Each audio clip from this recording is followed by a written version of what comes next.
Bapak, Ibu, dan saudara-saudari, selamat malam. Berkah dalam.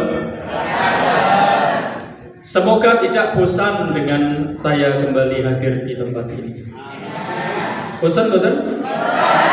Kalau bosan saya tak pulang. Kemarin kita merayakan Kamis Putih dan hari ini kita merayakan Hari Raya Malam Paskah, perayaan yang besar bagi iman kita karena kebangkitan Tuhan.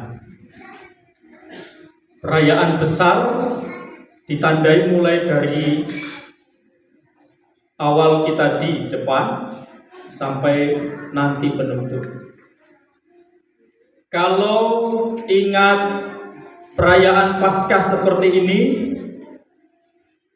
saya teringat dengan cerita seorang teman yang bertugas di Papua. Dia pernah bercerita ketika perayaan malam Paskah seperti ini, ketika perayaan lilin Paskah, ketika Romo kalau di sini mengatakan Kristus cahaya dunia, jawabannya apa? Syukur kepada Allah. Delalah tidak tahu kenapa yang dipakai rumus lain, saya nggak tahu rumus mana yang dipakai. Romo ini mengangkat lilin lalu mengatakan, lilin Paskah. Tidak ada satupun umat yang menjawab. Mungkin kurang keras sekali lagi, lilin Paskah.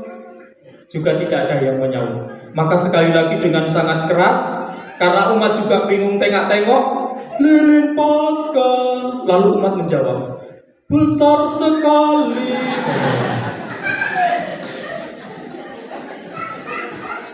Umat bingung, Romo bingung, karena memang tidak ada rumusnya dalam ritus pembukaan di depan perarakan lilin yang mengatakan lilin Paskah besar sekali. Mungkin umat heran dengan lilin yang dibawa pastor. Yang dibawa Romo itu berbeda dengan lilin kebanyakan, biasanya kecil. Ini pun tergolong kecil sebenarnya. Makanya saya tadi tanya, Pak, setasi sebesar ini kok lilinnya kecil lah? Orang kuat tuh kok. Terlalu ya. Tersinggung betul gitu. Oh, orang tersinggungnya terlalu lah. Disindir kok orang tersinggung. Jadi mudah-mudahan tahun depan lebih besar ya. Karena ini adalah perayaan besar. Nanti kalau Romo bilang lilin Paskah, umat tidak ragu-ragu menjawab besar sekali. Ini tanda simbol selain Kristus cahaya dunia yang bangkit, perayaan hari ini memang perayaan besar. Kalau Bapak Ibu menyaksikan, mendengarkan dengan seksama bacaan pertama sampai bacaan Injil, kita akan melihat bagaimana perbuatan-perbuatan besar kepada umat manusia. Bacaan pertama kitab Kejadian mengisahkan bagaimana Allah menciptakan manusia yang sebelumnya menciptakan ciptaan-ciptaan lain sebagai sarana untuk manusia. Kemudian manusia diciptakan sebagai sentral, pusat dari kita. Setelah semua diciptakan, sarana-sarana yang ada diciptakan, lalu Allah menciptakan manusia. Bacaan pertama. Kemudian masuk ke dalam bacaan kedua, kita mendengar bagaimana karya besar Allah menyelamatkan bangsa Israel yang sudah sekian ratus tahun mengalami perbudakan, dibebaskan oleh Allah melalui Musa, menyeberangi Laut Merah, dan karya-karya besar Allah ditunjukkan kepada umat manusia. Kemudian bacaan-bacaan yang lain juga kita melihat bagaimana Allah berkarya. Sampai pada bacaan Injil kita melihat karya agung Allah, yakni kebangkitan Tuhan Yesus Kristus dari wafat. Karya-karya besar Allah yang ditujukan oleh manusia itu sayangnya tidak bisa dilihat secara peka oleh manusia. Allah berusaha menyelamatkan umat manusia karena Allah cinta kepada manusia. Allah menciptakan manusia karena Allah mengasihi manusia. Tetapi manusia tidak bisa melihat karya besar cinta Allah yang dilakukan oleh Allah kepada umat manusia. Manusia seringkali berdosa, manusia seringkali tidak setia. Tetapi Allah tetap mengasihi, Allah tetap berusaha menyelamatkan umat manusia. Dari penciptaan sampai kebangkitan Yesus, akhirnya Allah mengutus putranya yang tunggal untuk menyelamatkan umat manusia, menyerahkan putranya untuk menjadi penebusan bagi dosa umat. Tetapi sekali lagi, manusia tidak bisa melihat dengan peka. Bacaan Injil itu sangat menunjukkan, tetapi karena tertutup ketidakpekaan manusia, mereka tidak yakin, tidak percaya bahwa Yesus itu adalah Mesias. Buktinya adalah ketika Yesus wafat, para murid yang diwakili oleh Maria dan Marta tadi, Magdalena, mereka berusaha datang kepada kubur Yesus untuk menghormati dengan menghormati ramu-ramu. Kalau mereka, Maria dan para murid ingat apa yang dikatakan oleh Yesus ketika Yesus masih hidup, maka mereka tidak perlu datang ke kubur. Karena apa? Karena Tuhan sudah mengatakan, aku memang akan mati, tetapi pada hari ketiga aku akan bangkit. Tetapi itu tidak diingat, kepekaan itu tidak dimiliki oleh para murid. Mereka datang. Maka malaikat menampakkan diri kepada mereka dan mengatakan, dia tidak ada di sini, dia sudah bangkit. Beritahu kepada saudara-saudaramu untuk mendahului ke Galilea. Yesus sudah ada di sana. Dan benar bahwa Tuhan Yesus menampakkan diri kepada para murid yang kurang percaya. Ternyata penderitaan, kematian yang dialami oleh Yesus ini membuat shock, membuat ketakutan para murid, sehingga semua buyar, semua lupa akan apa yang pernah dikatakan oleh Yesus. Karya-karya besar yang akan terjadi dilupa. Semasa hidup mereka sudah mendengarkan pengajaran, tetapi karena shock, karena ketakutan yang mendalam, akhirnya mereka tidak lagi ingat akan apa yang pernah dikatakan oleh Tuhan Yesus. Maka karena ketakutan itu, Tuhan Yesus mengembalikan moral para murid dengan mengatakan, jangan takut. Tadi di dalam bacaan Injil dengan sangat jelas dan tegas dikatakan, jangan takut. Beritahu kepada saudara-saudaramu, pergilah ke Galilea. Aku akan ke sana. Beritahu kepada saudaramu bahwa aku sudah bangkit. Akulah Tuhan, punya kehidupan, bukan Allah yang adalah kematian, tetapi Allah yang hidup, Allah yang memberikan harapan kepada mereka yang kehilangan harapan karena penderitaan, karena kematian yang dialami oleh Tuhan Yesus Kristus. Nah, Bapak Ibu dan saudara-saudari yang terkasih, para murid diminta untuk pergi ke Galilea karena di sanalah mereka akan berjumpa dengan Yesus yang bangkit. Mereka tidak disuruh pergi ke kuburan, tetapi mereka pergi ke Galilea untuk menemui Yesus yang bangkit. Mereka diminta pergi ke Galilea. Galilea adalah tempat di mana pertama kali mereka menerima panggilan sebagai murid Yesus. Ada maksud tertentu dengan Yesus meminta para murid pergi ke Galilea, yakni untuk menimba kembali motivasi awal mengikuti Yesus, supaya mereka ingat kembali akan apa yang pernah dikatakan oleh Yesus. Kita pun para murid yang sekarang ini hidup di dunia ini diajak kembali untuk menuju ke Galilea, untuk bertemu dengan Yesus.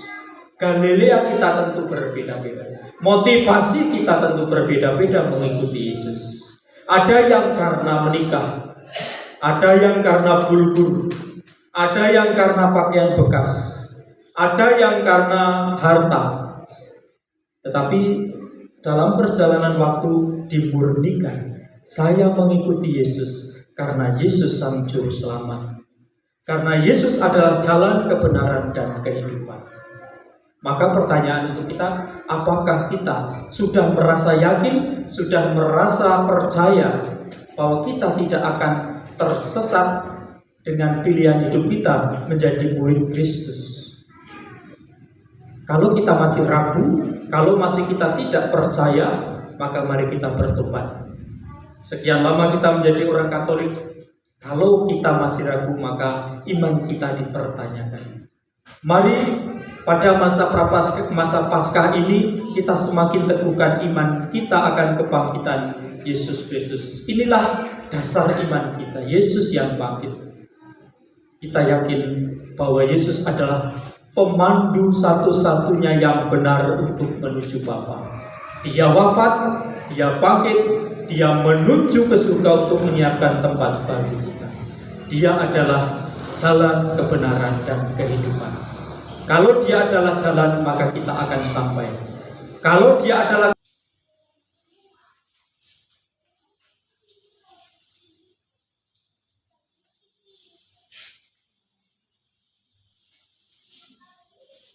saudara-saudari, kita akan memberkati air yang akan diberikan kepada kita sebagai peringatan akan pembaptisan. Semoga Allah membaru kita agar kita setia kepada Roh Kudus yang telah kita terima. Yesus di Sungai Yordan, dan Engkau membaharui hidup kami yang rapuh dengan air baptis yang melahirkan hidup baru. Oleh sebab itu kami mohon, semoga ayat ini mengingatkan kami akan pembaptisan yang telah kami terima. Semoga kami bersatu bergembira bersama saudara-saudari kami yang dibaptis pada hari raya Paskah ini dengan pengantaraan Kristus Tuhan kami. Amin.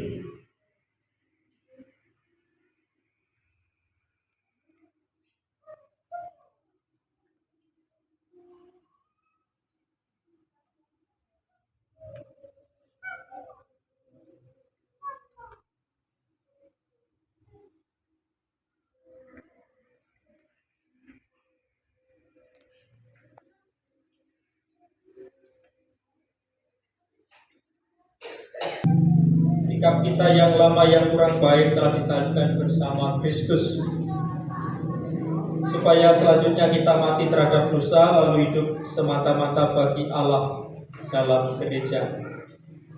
Sekarang mari kita membarui janji yang telah kita ucapkan saat pembaptisan. Kita telah berjanji untuk menolak setan dan segala pekerjaannya, berjanji untuk dengan setia melayani Allah dalam gereja Katolik yang kudus. Dari sebab itu, jawablah pertanyaan-pertanyaan berikut. Mohon dijawab dengan kuat. Apakah saudara dan saudari menolak setan dan segala pekerjaannya? Ya, saya menolak. Sanggupkah saudara dan saudari menentang kejahatan dalam diri sendiri dan dalam masyarakat? Ya, saya sanggup. Sanggupkah saudara dan saudari menolak godaan-godaan setan dalam bentuk tahayul, perjudian, dan hiburan tidak sehat? Ya, saya sanggup. Sanggupkah saudara dan saudari berjuang melawan segala tindakan dan kebiasaan tidak adil dan tidak jujur melanggar hak-hak asasi manusia? Ya, saya sanggup. Terima kasih atas janji dan kesanggupan saudara-saudari, tetapi dengan menyatakan kesanggupan, tugas saudara-saudari belum selesai.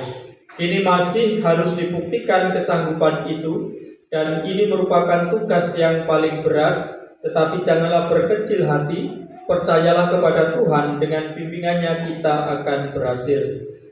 Maka mari kita dengan keyakinan teguh membarui iman kita dan menyegarkan janji setia kita kepada Allah sebagaimana kita ikrarkan ketika dibaptis. Miss Dinar, silakan menghidupkan lilin umat. Pakai lilin pasca. Oke, bantu. Semua umat lilin pasca deh. Lilin pasca.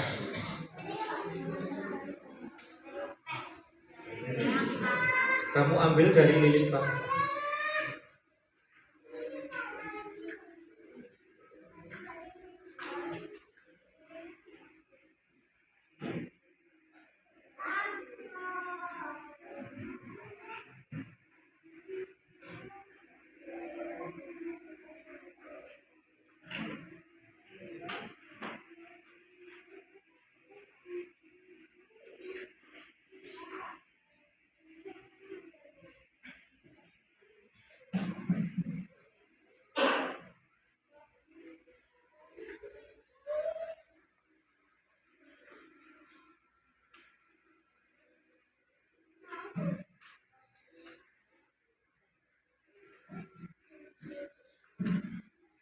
Mari dengan keyakinan teguh membaru iman kita dan menyegarkan janji setia kita kepada Allah.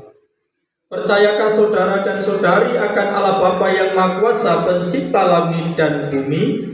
Ya, saya percaya. Percayakah saudara dan saudari akan Yesus Kristus, putranya yang tunggal Tuhan kita, yang dilahirkan oleh perawan Maria, yang menderita sengsara, wafat dan dimakamkan, yang bangkit dari antara orang mati, dan naik ke surga duduk di sisi kanan Bapa yang Maha Kuasa? Ya, saya percaya. Percayakah saudara dan saudari akan Roh Kudus, Gereja Katolik yang kudus, persekutuan para kudus, pengampunan dosa, kebangkitan badan dan kehidupan kekal? Ya, saya percaya. Semoga Allah yang Maha Kuasa, Bapa Tuhan kita Yesus Kristus, meneguhkan iman kita kepada putranya yang telah mengalahkan maut dan dosa. Semoga Ia mengampuni dosa kita dan memelihara kita dengan karunia Roh Kudus sampai ke hidup yang kekal. Ini saudara-saudari akan direciki dengan air suci untuk mengingatkan kita akan air baptis yang dulu dicurahkan kepada kita.